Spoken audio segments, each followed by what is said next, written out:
Welcome. In this video I will show you how to enter the boot mode on your LENOVO V15.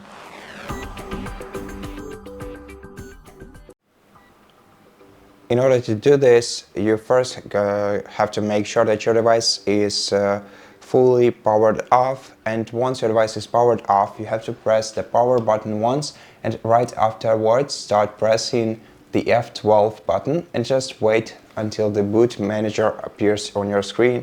You can navigate in here using up and down arrow keys, select with enter and exit this menu with escape.